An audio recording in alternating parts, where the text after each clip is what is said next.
Assalamualaikum warahmatullahi wabarakatuh. Perkenalkan, nama saya Devi Arista. Saya seorang mahasiswi Ilmu Administrasi Bisnis yang pada kesempatan kali ini saya akan menjawab tentang soal tugas dari mata kuliah logika, yaitu mengenai macam-macam term dan logical fallacy. Pengertian term. Term merupakan suatu himpunan cerita yang pada dasarnya ada pengertiannya dan ada himpunannya, serta tidak mungkin ada term tanpa ada pengertian dan himpunan. Walaupun kosong, tetap sebagai suatu himpunan, yaitu himpunan kosong.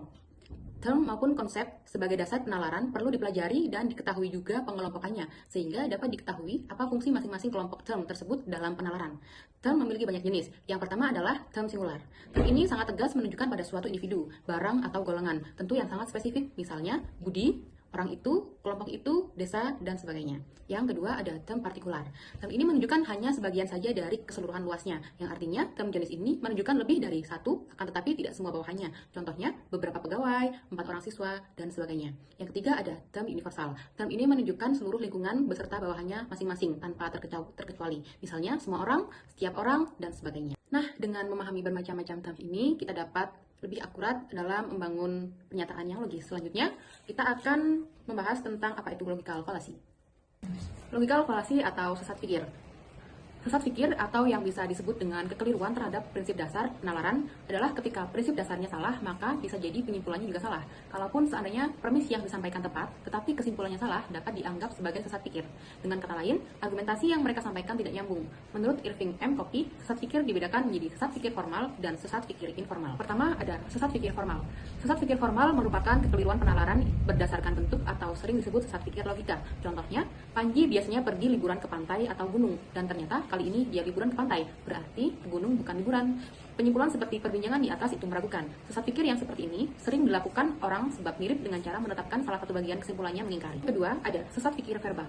Sesat pikir verbal adalah kekeliruan penalaran berdasarkan kata-kata, yakni berkalian dengan penggunaan yang salah atau kemandagandaan dari suatu kata yang dikenal juga sebagai sesat pikir arti kata.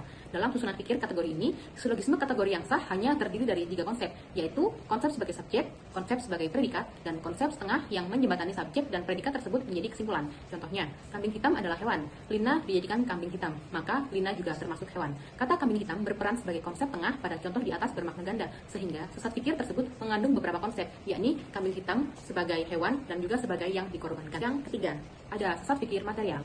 Sesat pikir material adalah kekeliruan penalaran berdasarkan isi, yaitu menyangkut kenyataan-kenyataan yang sengaja atau tidak disengaja disesatkan. Sesat pikir itu terjadi dalam suatu perbincangan induksi karena membuat umum sesuai hal berdasarkan hal-hal kasus atau contoh-contoh yang terlampau sedikit. Contohnya, banyak diantaranya berpenampilan tertutup dan terlihat lebih islami itu sebagai teroris. Kemudian menyimpulkan orang Islam yang terlihat islami dan tertutup adalah seorang teroris. Perumusan yang luas dari bahan yang ada jauh melampaui lingkup bahan pembuktiannya. Penyimpulan yang tergesa-gesa termasuk dalam sesat pikir. Setelah mempelajari pembelajaran di atas, kita tahu seberapa pentingnya ilmu ini untuk diterapkan dalam kehidupan sehari-hari kita. Setelah mempelajari pembahasan di atas, kita tahu seberapa pentingnya ilmu ini untuk kehidupan kita sehari-hari. Argumen yang kita sampaikan tentu harus memiliki landasan logis yang kuat, karena kesalahan logika akan menyebabkan kekeliruan kepada orang lain. Maka, memiliki pemikiran yang logis dan terhindar dari logical fallacy adalah keterampilan yang harus dikuasai. Dan berikut adalah beberapa cara agar terhindar dari logical fallacy. Yang pertama, mempelajari jenis-jenis logical fallacy agar kita bisa terhindar dari tipu muslihat orang lain. Yang kedua, kita harus membuat poin-poin yang akan dikatakan sebelum menyampaikan suatu argumen. Yang ketiga, kita harus melakukan cross-check terlebih dahulu untuk memastikan kembali kepada orang lain terkait kebenarannya. Jadi kesimpulannya adalah logical fallacy berbahaya bagi kita, karena kita bisa saja terjebak atau bahkan menyesatkan orang lain sehingga membuat keputusan yang salah. Maka dari itu, kondisi kesalahan berlogika juga berbahaya jika terjebak dalam hoax atau kecacatan berlogika. Selain itu, selain kita mempelajari tentang logical fallacy, kita juga harus waspada terhadap kondisi sesat pikir agar kita tidak terjerumus kepada tipu muslihat orang lain. Menurut saya itu yang bisa saya sampaikan. Apabila ada kekeliruan kata, saya mohon maaf. Wassalamualaikum warahmatullahi wabarakatuh.